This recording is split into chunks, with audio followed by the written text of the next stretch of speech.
നമ്മുടെ ജീവിത വഴികളിൽ പ്രത്യേകിച്ച് വിദ്യാർത്ഥി കാലഘട്ടങ്ങളിലൊക്കെ തന്നെ ഇന്ത്യൻ ചരിത്രവുമായി ബന്ധപ്പെട്ട് മുഗൾ സാമ്രാജ്യം എന്ന പേര് വരുന്ന സമയങ്ങളിൽ നമ്മളിലേക്ക് കടന്നെത്തുന്ന രണ്ടു പേരുകളാണ് മുംതാസ്, ഷാജഹാൻ എന്നിവർ. ഒപ്പം ഷാജഹാൻ മുംതാസിനായി നിർമ്മിച്ച താജ്മഹൽ എന്ന പ്രണയ സ്മാരകവും. ഇന്ത്യയിൽ ഏറ്റവും അധികം വിദേശികൾ എത്തുന്ന ജീവിത വഴികളിൽ നാമൊക്കെ ഉറപ്പായും കാണണമെന്നാഗ്രഹിക്കുന്ന ലോകാത്ഭുതങ്ങളിലൊന്നായ ഒരു അതിമനോഹര നിർമ്മിതി. താജ്മഹൽ മാത്രമല്ല, ഷാജഹാൻ എന്ന മുഗൾ ഭരണാധികാരിയുടെ കാലത്ത് മുഗൾ സാമ്രാജ്യം അതിൻ്റെ സുവർണ കാലഘട്ടത്തിലായിരുന്നു എന്നതും മുഗൾ സാമ്രാജ്യ മേഖലയിലാകെ അനവധി നിർമ്മിതികൾ സൃഷ്ടിക്കപ്പെട്ടു എന്നതും ചരിത്രമാണ്. ഇന്ത്യയിൽ എന്ന പോലെ ഇന്നത്തെ പാകിസ്ഥാനിലും നമുക്കിത്തരം നിർമ്മിതികൾ കാണാനാവും. എന്തായാലും ഷാജഹാൻ, മുംതാസ്, താജ്മഹൽ ഇവയ്ക്കൊക്കെ അപ്പുറം മാത്രമാണ് തുലവും പ്രാധാന്യം കുറഞ്ഞ അവസ്ഥയിൽ ഷാജഹാൻ എന്ന ചക്രവർത്തിയുടെ ജീവിതമൊക്കെ നമുക്ക് പൊതുവെ കാണാനാവുക. അതുകൊണ്ട് തന്നെ ഈ വീഡിയോയിലൂടെ മുഗൾ സാമ്രാജ്യത്തിൻ്റെ ഏറ്റവും സുവർണ കാലഘട്ടത്തിൻ്റെ നായകനായിരുന്ന ഷാജഹാൻ ചക്രവർത്തിയുടെ ജീവചരിത്രമാണ് പരിചയപ്പെടുത്തുന്നത്.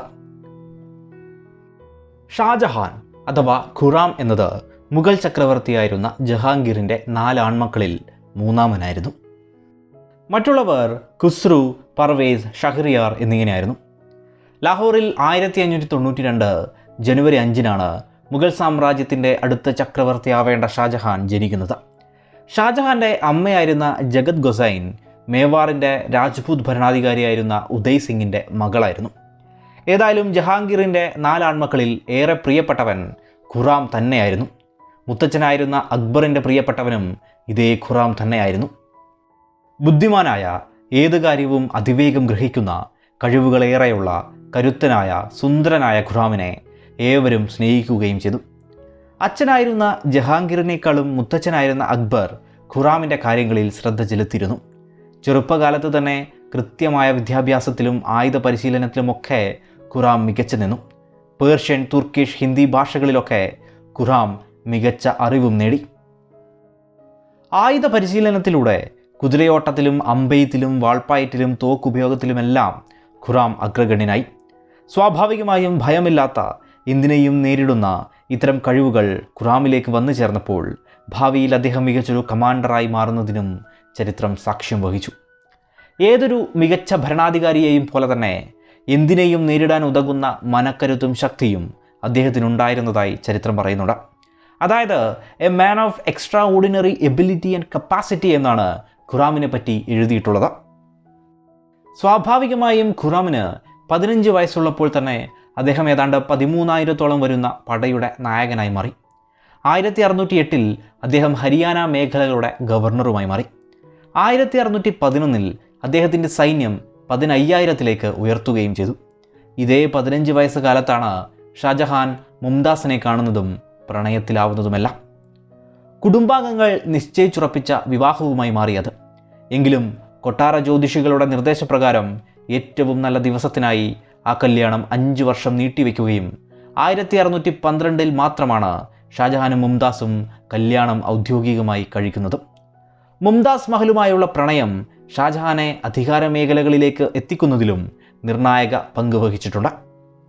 സത്യത്തിൽ മുംതാസ് മഹൽ എന്നത് റാണിയായിരുന്ന നൂർജഹാൻ്റെ സഹോദരനായ അസഫ് ഖാൻ്റെ മകളായിരുന്നു.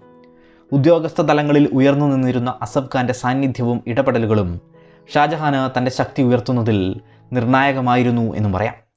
ഷാജഹാൻ മുംതാസ് ബന്ധത്തിൽ 14 മക്കളുണ്ടായി. ദാര, ഷൂജ, ഔറംഗസേബ്, മുറാദ് എന്നിവരൊക്കെ തന്നെയും ഇവരുടെ മക്കളായിരുന്നു. ഏതായാലും 1631 മുംതാസ് മഹൽ തൻ്റെ 14ാമത്തെ കുഞ്ഞിന് ജന്മം നൽകുന്നതിനിടയിൽ മരണപ്പെടുകയുണ്ടായി. മുംതാസിൻ്റെ മരണം ഷാജഹാനെ മാനസികമായി തന്നെ തളർത്തുകയും ചെയ്തു. അതിനപ്പുറമാണ് പ്രണയിനിക്കായി ലോകം അതുവരെയും കണ്ടിട്ടില്ലാത്ത ഒരു സ്മാരകം എന്ന നിലയിൽ താജ്മഹലൊക്കെ സൃഷ്ടിക്കപ്പെടുന്നത്. അത് ഷാജഹാൻ്റെ ജീവിതത്തിലെ മറ്റൊരു ഭാഗമായി കാണാവുന്നതാണ്. ഏതായാലും ഷാജഹാൻ മുഗൾ ചക്രവർത്തി ആവുന്ന കഥയിലേക്ക് തന്നെ തിരിച്ചു വരാം. ഏവരും ഷാജഹാൻ അടുത്ത മുഗൾ ചക്രവർത്തി എന്ന് ഉറപ്പിച്ചിരുന്നെങ്കിലും ഷാജഹാൻ ആ പദവിയിലേക്ക് എത്തുന്നതിന് അപ്രതീക്ഷിതമായി വലിയ പോരാട്ടങ്ങൾ നേരിടേണ്ടി വന്നിട്ടുണ്ട്. എന്തിനേറെ, ഷാജഹാൻ സ്വന്തം രാജ്യത്തോട് തന്നെ കലാപം നടത്തിയിട്ടുണ്ട്. സ്വന്തം രക്തത്തിലുള്ളവരെ കൊന്നു തള്ളിയിട്ടുമുണ്ട്. ജഹാംഗീറിൻ്റെ മക്കളിൽ ഏറ്റവും കഴിവുറ്റവനായതുകൊണ്ട് തന്നെ ഡക്കാനിലെ സാമ്രാജ്യത്വ വികസന നയത്തിൻ്റെ നായകനായിക്കൊണ്ട് ഷാജഹാൻ ഡക്കാൻ മേഖലയിൽ നിലയുറപ്പിക്കുകയുണ്ടായി. ഈ സമയം ഡൽഹിയിലും വലിയ രാഷ്ട്രീയ മാറ്റങ്ങളൊക്കെ സൃഷ്ടിക്കപ്പെട്ടു.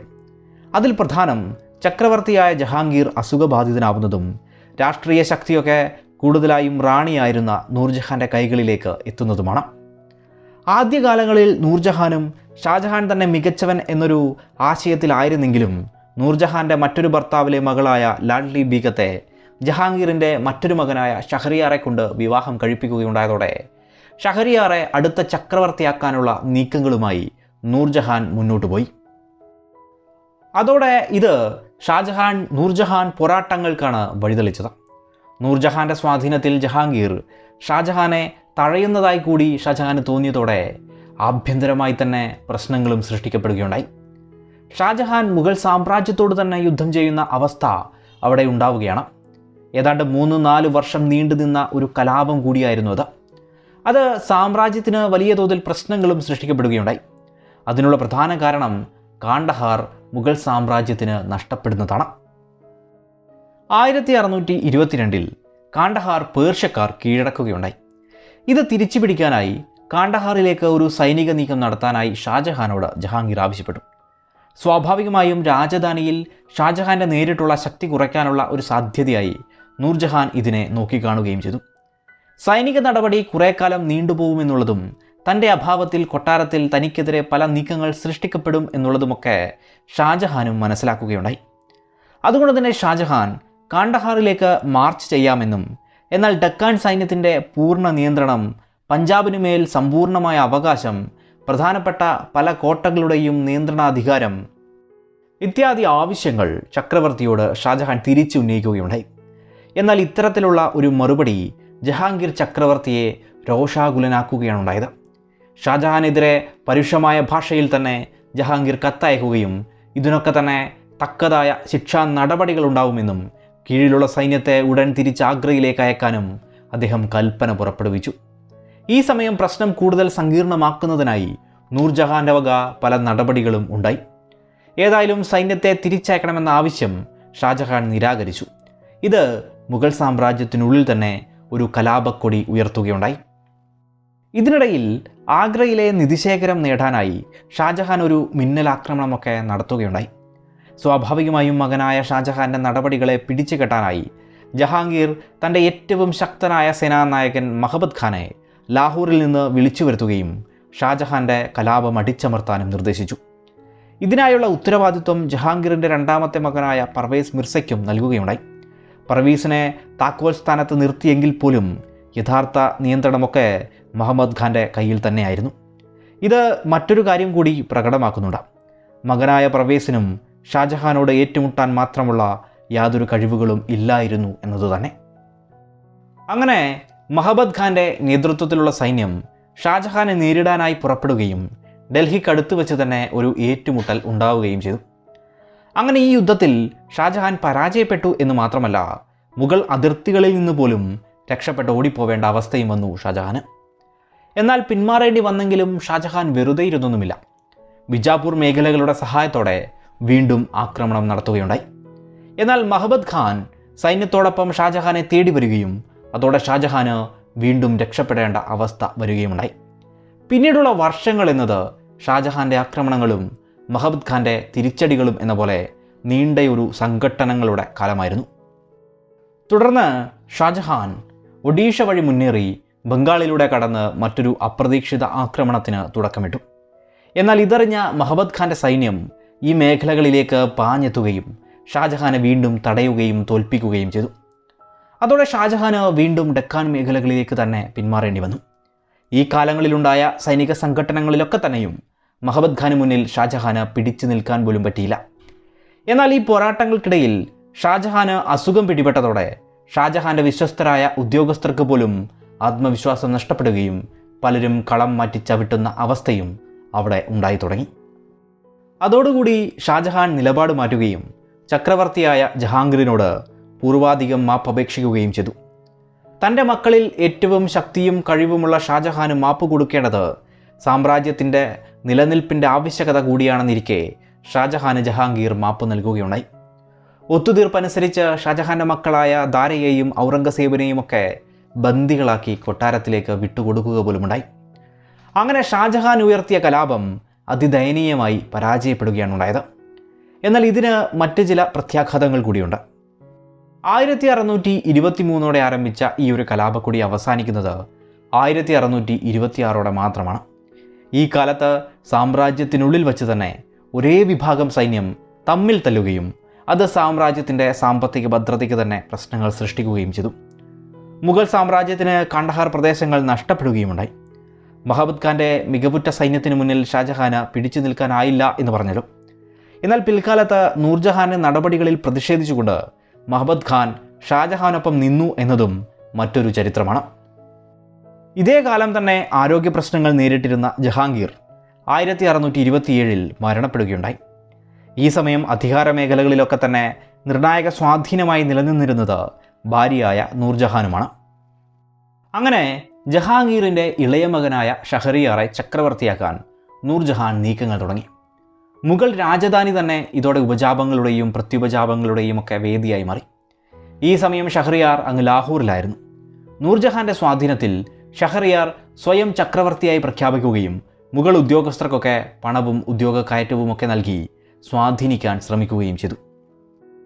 ഈ സമയത്ത് ഷാജഹാൻ സ്വാഭാവികമായും ഡക്കാൻ പ്രദേശത്തായിരുന്നു. എന്നാൽ ഷാജഹാൻ്റെ വിശ്വസ്തനായി മറ്റൊരാൾ ലാഹോർ മേഖലകളിൽ ആ സമയമുണ്ടായിരുന്നു. അദ്ദേഹത്തിൻ്റെ പേരായിരുന്നു അസഫ് ഖാൻ. ജഹാംഗീറിൻ്റെ കാലത്ത് കൊട്ടാരം ദിവാനായിരുന്നു ഈ അസഫ് ഖാൻ. എന്നാൽ അസഫ് ഖാൻ ഇന്നത്തെ കാലത്തൊക്കെ അറിയപ്പെടുന്നത് മറ്റൊരു തരത്തിലാണ്. അത് ഷാജഹാൻ്റെ പ്രിയ പത്നിയായ മുംതാസ് മഹലിൻ്റെ പിതാവ് എന്ന നിലയിലാണ്. മുഗൾ മേഖലയിൽ ഷാജഹാൻ്റെ ഏറ്റവും വലിയ ശക്തിയായി നിലകൊണ്ടത് ഈ അസഫ് ഖാൻ ആയിരുന്നു.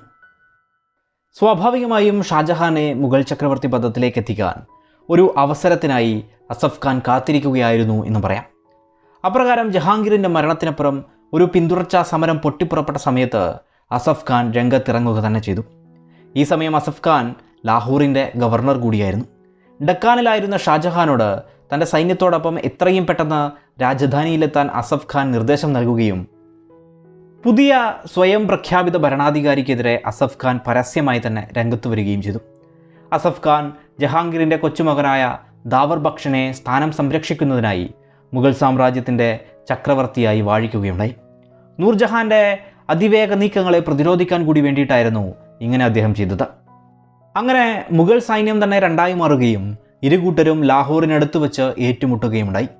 യുദ്ധത്തിൽ അസഫ് ഖാൻ ജയിക്കുകയും യുദ്ധക്കളത്തിൽ നിന്നൊക്കെ ഓടി രക്ഷപ്പെട്ട് ഷഹറിയാർ കോട്ടയിലേക്ക് പിന്മാറേണ്ട അവസ്ഥയും വന്നെത്തി. ഷഹറിയാറുമായി ബന്ധപ്പെട്ട എല്ലാവരും തന്നെ അറസ്റ്റ് ചെയ്യപ്പെട്ടു. അതിൽ തന്നെ പലരും വധിക്കപ്പെട്ടു. നൂർജഹാനെ തടവിലാക്കിക്കൊണ്ട് അവരുടെ രാഷ്ട്രീയ പ്രാധാന്യം തന്നെ മനഃപൂർവ്വം അസഫ് ഖാൻ ഇല്ലാതാക്കി. ഷഹറിയാറെ പിടികൂടുകയും രാജധാനിയിലെത്തിച്ച് ചക്രവർത്തിക്ക് മുന്നിൽ ഹാജരാക്കിയെന്ന് ഒരു പ്രതീതി സൃഷ്ടിച്ചുകൊണ്ട് കാഴ്ചശക്തിയൊക്കെ നശിപ്പിക്കുകയുമുണ്ടായി. അങ്ങനെ ചെറിയൊരു സമയവ്യത്യാസത്തിൽ കാഴ്ചയില്ലാത്തവനായി ഷഹറിയാർ ഇരുട്ടിൽ മരണത്തെയും കാത്ത് ജയിലിൽ കിടക്കേണ്ടി വരികയാണ്. അങ്ങനെ ജഹാംഗീറിനപ്പുറം മുഗൾ ചക്രവർത്തി പദത്തിലേക്ക് നടന്നു കയറാനുള്ള എല്ലാവിധ വഴികളും മുംതാസിൻ്റെ പിതാവായ അസഫ് ഖാൻ ഷാജഹാന് ഒരുക്കിക്കൊടുത്തു എന്ന് പറയാം. 1628 അതിൻ പ്രകാരം ഷാജഹാൻ മുഗൾ സാമ്രാജ്യത്തിൻ്റെ അധിപനായി മാറുകയാണ്. ചക്രവർത്തിയായി മാറിയ ഷാജഹാൻ്റെ ആദ്യ നടപടി എന്നത് കുടുംബത്തിലെ തൻ്റെ എതിരാളികളെ ഇല്ലാതാക്കുക എന്നതുമായിരുന്നു. അപ്രകാരം ഒട്ടനവധി കൊലപാതകങ്ങളാണ് ഈ ഒരു കാലത്ത് അരങ്ങേറുന്നത്. 3 മാസത്തോളം ചക്രവർത്തി സ്ഥാനത്തിരുന്ന ഷാജഹാൻ്റെ സഹോദരനായിരുന്ന ഷഹറിയാർ തന്നെ വധിക്കപ്പെട്ടു. ഷാജഹാൻ്റെ മറ്റു സഹോദരങ്ങളുടെ മക്കളെയും നിർദാക്ഷിണ്യം വധിക്കുകയാണ് ഉണ്ടായത്. മറ്റൊരർത്ഥത്തിൽ എതിരാളികളായി മാറാൻ സാധ്യതയുള്ള രക്തബന്ധത്തിലുള്ള ഏവരെയും വധിക്കുക തന്നെ ചെയ്തു. അപ്രകാരം താൻ വിതച്ച ഈ ഒരു നാശമുഖം പിൽക്കാലത്ത് ഔറംഗസേബിലൂടെ ഷാജഹാന് തന്നെ വിനയായി തീരുകയും ചെയ്തു എന്നുകൂടി ഇവിടെ പറയാവുന്നതാണ്. അത്രയും കാലം ഏറ്റവും ശക്തിയോടെയും ഷഹറിയാറിന് വേണ്ടി നീക്കങ്ങളൊക്കെ നടത്തുകയും ചെയ്ത നൂർജഹാൻ്റെ പൊതുജീവിതം ഇതോടുകൂടി അവസാനിക്കുകയുമുണ്ടായി. നൂർജഹാന് 2 ലക്ഷം രൂപ വാർഷിക പെൻഷൻ നൽകിക്കൊണ്ട് രാജ്യകാര്യങ്ങളിൽ നിന്നൊക്കെ ഷാജഹാൻ പൂർണ്ണമായി ഒഴിവാക്കുകയാണ് ഉണ്ടായത്. ചക്രവർത്തിയായ ഷാജഹാൻ എല്ലാം തനിക്ക് കീഴിലേക്ക് വരാനായി പലർക്കും സമ്മാനങ്ങളൊക്കെ വാരിക്കൂരി നൽകുകയും ചെയ്തു. തൻ്റെ ചക്രവർത്തി പദത്തിലേക്കുള്ള വഴിയിൽ നിർണായകമായി നിലനിന്ന അസഫ് ഖാൻ അദ്ദേഹത്തിൻ്റെ പ്രധാനമന്ത്രിയായി മാറി. ഒരു കാലത്ത് തന്നെ നിരന്തരം തോൽപ്പിച്ചെങ്കിലും നൂർജഹാൻ്റെ നീക്കങ്ങളിൽ പ്രതിഷേധിച്ച് ഷാജഹാനോടൊപ്പം ചേർന്ന മഹബത് ഖാന് 15,000-ഓളം വരുന്ന പടയുടെ നായകസ്ഥാനവും വന്നു ചേർന്നു. ജഹാംഗീറിനെ പോലെ മദ്യപാനാസക്തിയൊന്നുമില്ലാത്ത ഷാജഹാൻ കഴിവുകളിൽ മികച്ചു നിന്ന ഒരാളായിരുന്നു എന്നുകൂടി പറഞ്ഞല്ലോ. നീതി നിർവഹണത്തിൽ അങ്ങേയറ്റം ജാഗ്രത പാലിക്കുകയും കുറ്റക്കാരെയും മറ്റും പദവി നോക്കാതെ ശിക്ഷിക്കുകയും ചെയ്യുന്ന ഒരു നയമാണ് ഷാജഹാൻ സ്വീകരിച്ചത്. ജനങ്ങളെ ഉപദ്രവിക്കുന്ന ഉദ്യോഗസ്ഥർക്കെതിരെയും ഷാജഹാൻ ശക്തമായ നടപടികൾ സ്വീകരിക്കുകയുണ്ടായി. അപ്രകാരം വലിയ പ്രതീക്ഷകളോടെ തന്നെയാണ് ഷാജഹാൻ്റെ ഭരണകാലം തുടങ്ങുന്നതെന്ന് പറയാം. തിരിച്ചടികൾ ഉണ്ടായെങ്കിൽ പോലും 10 ലക്ഷത്തോളമൊക്കെ വരുന്ന പടയുള്ള ആ കാല മുഗൾ സാമ്രാജ്യം മുഗൾ കാലഘട്ടത്തിൻ്റെ സുവർണകാലത്തിനും സാക്ഷിയായി എന്നത് ചരിത്ര സത്യമാണ്. ഷാജഹാൻ മിക്ക സമയങ്ങളിലും അക്ബറിനെ പോലെ തന്നെ ലിബറൽ നയം പിന്തുടർന്നുവെന്നും എങ്കിലും ചില സമയങ്ങളിലൊക്കെ യാഥാസ്ഥിതിക നയവും പിന്തുടർന്നിരുന്നെന്നും ചരിത്രവാദങ്ങളുണ്ട്. ഏതായാലും ഷാജഹാൻ്റെ തുടക്കകാലത്ത് ചില കലാപങ്ങളൊക്കെ ഷാജഹാൻ നേരിടേണ്ടി വന്നിട്ടുണ്ട്. ബുണ്ടേല മേഖലകളിൽ നിന്നും അഫ്ഗാനായ ഖാൻ ജഹാൻ ലോധിയിൽ നിന്നുമെല്ലാം കലാപങ്ങൾ സൃഷ്ടിക്കപ്പെട്ടെങ്കിൽ പോലും ഷാജഹാൻ അതിനെയൊക്കെ നിഷ്കരുണം അടിച്ചമർത്തുകയുണ്ടായി. ഒപ്പം അടിമ വ്യാപാരവുമായി ബന്ധപ്പെട്ട് ബംഗാളിൽ പോർച്ചുഗീസ് കച്ചവടക്കാരെയും കനത്ത രീതിയിൽ തന്നെ ഷാജഹാൻ ശിക്ഷിക്കുകയുണ്ടായി. ഷാജഹാൻ അധികാരത്തിലെത്തുമ്പോൾ തന്നെ വലിയൊരു സ്ഥിരതയുള്ള സാമ്രാജ്യം തൻ്റെ കയ്യിലേക്ക് വന്നു ചേർന്നുവെന്ന് പറഞ്ഞല്ലോ. സ്വാഭാവികമായും അത്തരമൊരു അവസരത്തിൽ സാമ്രാജ്യത്വ വികസന നയവും കുറഞ്ഞു നിൽക്കും. എങ്കിലും നോർത്ത് വെസ്റ്റ് മേഖലയിലും ഡക്കാൻ മേഖലയിലും മുഗൾ സാമ്രാജ്യത്തിൻ്റെ വികസന നയം പൂർണ്ണ തോതിലായിരുന്നില്ല.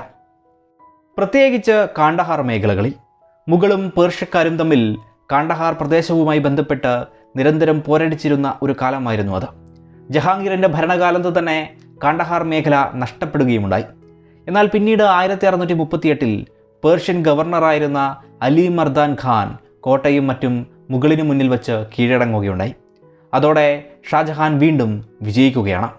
എന്നാൽ 1648 കാലത്ത് പേർഷ്യൻ മേഖലകളിൽ നിന്ന് കാണ്ഡഹാർ ആക്രമിക്കപ്പെടുകയും വീണ്ടും അവരത് കീഴടക്കുകയുമുണ്ടായി. മുഗൾ സാമ്രാജ്യത്തെ സംബന്ധിച്ചിടത്തോളം വലിയൊരു തിരിച്ചടിയായിരുന്നു അത്.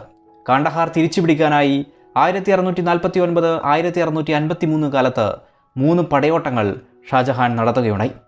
ഔറംഗസേബിൻ്റെ നേതൃത്വത്തിൽ 1649 1652 1653 താരാ ഷുഖോവിൻ്റെ നേതൃത്വത്തിലും. എന്നാൽ ഇവയൊക്കെ തന്നെ പരാജയപ്പെടുകയാണ് ഉണ്ടായത്. സൈന്യവും പണവും നഷ്ടപ്പെട്ട വെറും പടയോട്ടങ്ങളായി കൂടി ഇത് മാറുകയുണ്ടായി. ഒപ്പം ഈ മേഖല എന്നും സുരക്ഷിതമല്ലാത്ത ഏതു നിമിഷവും അപകടം ഉണ്ടാകാവുന്ന ഒരു മേഖലയായും മാറുകയുണ്ടായി. അപ്രകാരം ഷാജഹാൻ്റെ കാലത്ത് കാണ്ഡഹാർ നഷ്ടപ്പെട്ടു എന്ന് പറയാം. നോർത്ത് വെസ്റ്റ് പദ്ധതികൾ അപ്രകാരം പരാജയപ്പെടുകയാണ്. നോർത്ത് വെസ്റ്റ് ഫ്രണ്ടിയർ പോലെ തന്നെ സമർഖന്ദ് മേഖലകളുള്ള സെൻട്രൽ ഏഷ്യൻ മേഖലകളിലേക്കും ഷാജഹാൻ പടനീക്കം നടത്തുകയുണ്ടായി. സമർഖന്ദ് കീഴടക്കാനായി മുഗൾ സൈന്യം പോയെങ്കിലും അവിടെ ഒരു കൃത്യമായ മുഗൾ ഭരണമൊന്നും സൃഷ്ടിക്കാൻ ഇവർക്കായില്ല. ഏറ്റവും കഴിവുള്ള മകനായ ഔറംഗസേബിനെ തന്നെ ഷാജഹാൻ ഈ മേഖലകളിലേക്ക് അയക്കുകയുണ്ടായി. എങ്കിലും ഉസ്ബക് ഗോത്ര ജനതയെ അടിച്ചമർത്തിക്കൊണ്ട് ഒരു മുഗൾ ഭരണവ്യവസ്ഥ കൊണ്ടുവരാൻ ഔറംഗസേബിനുമായില്ല. സ്വാഭാവികമായും ഷാജഹാൻ്റെ സെൻട്രൽ ഏഷ്യൻ പദ്ധതികളും പരാജയത്തിൽ കലാശിക്കുകയാണ്. മറ്റൊരു പ്രധാനപ്പെട്ട മേഖലയായിരുന്നു ഡക്കാൻ മേഖല. ഡക്കാനിൽ മുൻഗാമികൾ പിന്തുടർന്ന അതേ നയം തന്നെയാണ് ഷാജഹാനും പിന്തുടർന്നത്.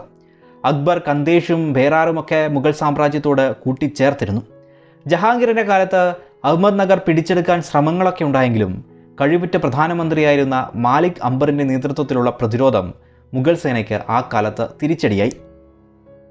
മാലിക് അംബറിൻ്റെ മരണത്തിനപ്പുറം മകനായിരുന്ന ഫത്തേ ഖാൻ അഹമ്മദ് നഗറിൻ്റെ പ്രധാനമന്ത്രിയായി. ഭരണാധികാരിയുമായി മികച്ച ബന്ധത്തിലായിരുന്നില്ല ഫത്തേ ഖാൻ. ഇതൊരു അവസരമായി കണ്ട ഷാജഹാൻ വമ്പൻ സമ്പത്തൊക്കെ നൽകിക്കൊണ്ട് ഫത്തേ ഖാനെ കയ്യിലെടുക്കുകയും തുടർന്ന് ദൗലത്താബാദ് കീഴടക്കുകയുണ്ടായി. അപ്രകാരം 1633 അഹമ്മദ് നഗർ മുഗൾ സാമ്രാജ്യത്തിൻ്റെ ഭാഗമായി മാറി.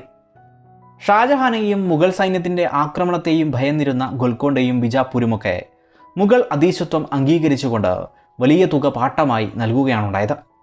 ഇതിനിടയിൽ 1636 ഔറംഗസേബ് ഡക്കാൻ്റെ ഗവർണറായി ആദ്യം എത്തുന്നത്.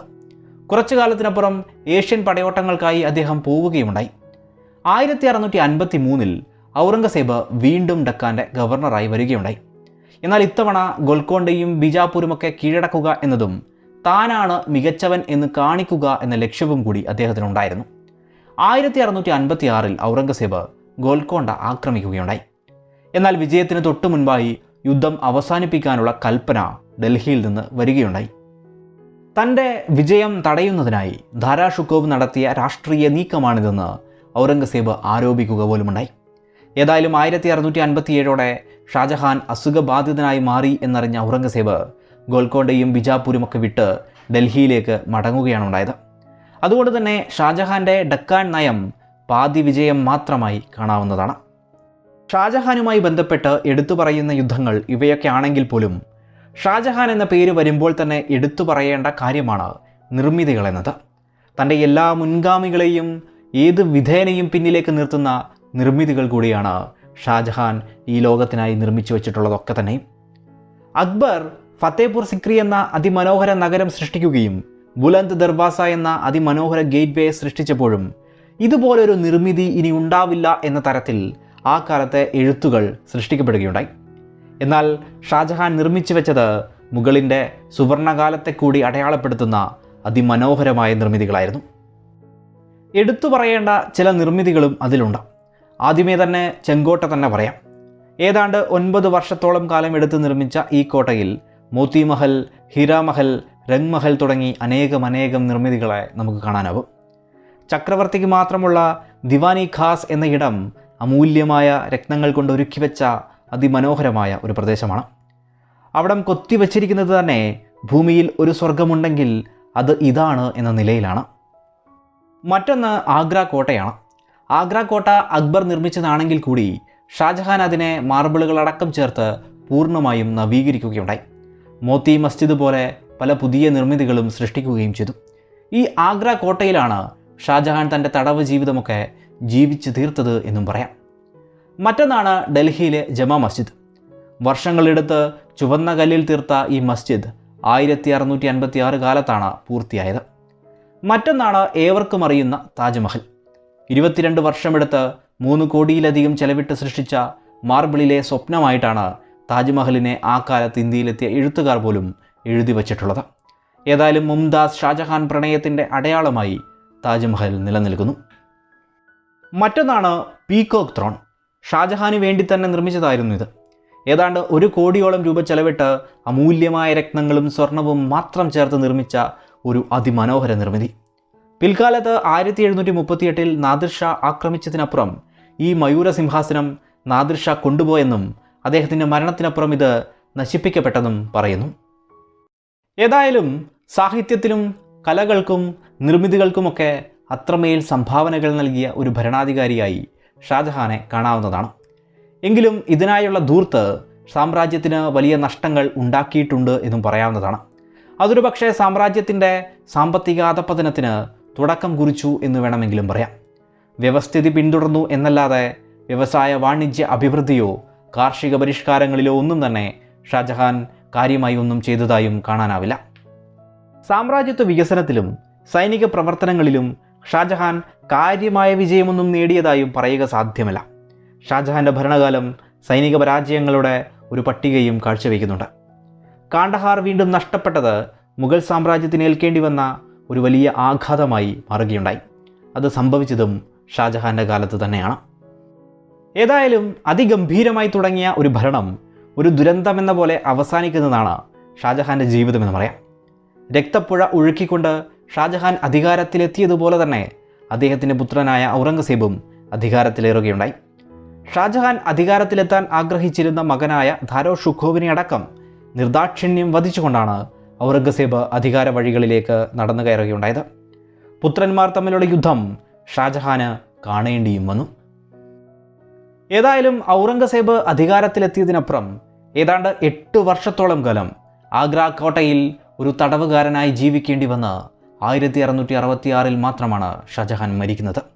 അദ്ദേഹത്തെ മുംതാസ് മഹലിനടുത്തായി ഔറംഗസേബ് അടക്കുകയും ചെയ്തു. താജ്മഹൽ സന്ദർശിക്കുന്ന ഏതൊരാൾക്കും അതിൻ്റെ സിമിട്രി കണ്ട് അത്ഭുതപ്പെടും. അത്രമാത്രം കൃത്യതയോടെയാണ് ഷാജഹാൻ അത് നിർമ്മിച്ചിട്ടുള്ളത്. ആ അളവുകളിലെ എസിമെട്രിക്കലായി നിൽക്കുന്ന ഒരേയൊരു മേഖല എന്നത് താൻ ചെയ്തു വയ്ക്കാത്ത ഷാജഹാൻ്റെ ശവകുടീരം മാത്രമാണ്. ഏതായാലും ഷാജഹാനെ വിലയിരുത്തുന്ന സന്ദർഭങ്ങളിൽ ചരിത്രകാരന്മാർ പൊതുവെ 2 വഴികളിലൂടെ സഞ്ചരിക്കാറുണ്ട്. അതായത് ഷാജഹാൻ്റെ ഭരണകാലമാണോ യഥാർത്ഥത്തിൽ സുവർണകാലം എന്നതുമായി ബന്ധപ്പെട്ടാണത്. ചിലരാണെന്നും ചിലർ അല്ല എന്നും പറയുന്നു.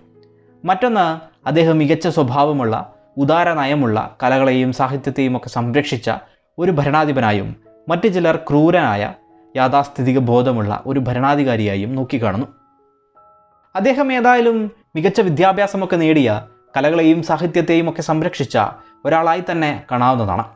അദ്ദേഹത്തിൻ്റെ കാലത്ത് ഇത്തരം കാര്യങ്ങളൊക്കെ തന്നെയും കൂടുതൽ വളരുകയുമുണ്ടായി. അഹമ്മദ് നഗർ കീഴടക്കിയതും ബിജാപുരും ഗോൽക്കൊണ്ടയുമൊക്കെ അധീശത്വം അംഗീകരിച്ചതും അദ്ദേഹത്തിൻ്റെ നേട്ടങ്ങളായപ്പോൾ കാണ്ഡഹാറും മറ്റും നഷ്ടപ്പെട്ടത് അദ്ദേഹത്തിനേറ്റ സൈനിക തിരിച്ചടികളുമായി മാറി. അക്ബറിനെയും ജഹാംഗീറിനെയും ഒക്കെ വെച്ച് നോക്കുമ്പോൾ ഷാജഹാന് ചില സമയങ്ങളിൽ മതപരമായ കാര്യങ്ങളിൽ യാഥാസ്ഥിതിക ബോധമുള്ള നടപടികൾ ഉണ്ടായിരുന്നതായും കാണാവുന്നതാണ്. എങ്കിലും സ്വാഭാവിക മനുഷ്യരുടെ കാര്യങ്ങളിൽ ഇടപെടാനോ അവരുടെ വ്യവസ്ഥകളെ തകർക്കാനോ ഒന്നുമുള്ള നടപടികൾ അദ്ദേഹം എടുത്തിരുന്നില്ല.